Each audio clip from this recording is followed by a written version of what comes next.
Every time I think about those kids, it gets me mad. And by the way, it happens on the streets of Chicago every day.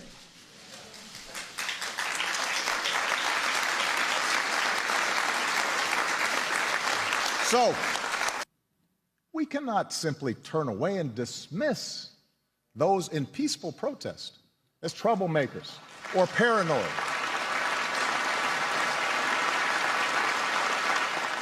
Whether you are black or white or Hispanic or Asian or Native American or of Middle Eastern descent, we have all seen this bigotry in our own lives at some point. We've heard it at times in our own homes. If we're honest, perhaps we've heard prejudice in our own heads and felt it in our own hearts. We know that. And while some suffer far more under racism's burden, some feel to a far greater extent discrimination's sting. Although most of us do our best to guard against it and teach our children better,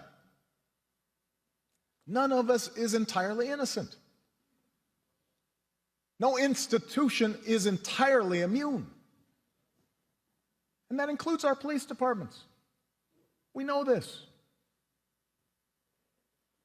And so when African Americans from all walks of life, from different communities across the country, voice a growing despair over what they perceive to be unequal treatment, when study after study shows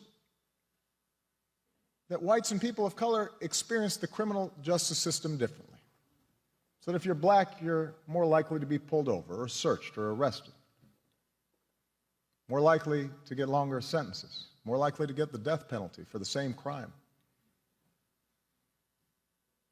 When mothers and fathers raise their kids right and have the talk about how to respond if stopped by a police officer, yes, sir, no, sir, but still fear that something terrible may happen when their child walks out the door, still fear that kids being stupid and not quite doing things right might end in tragedy. When all this takes place more than 50 years after the passage of the Civil Rights Act, we cannot simply turn away and dismiss those in peaceful protest as troublemakers or paranoid.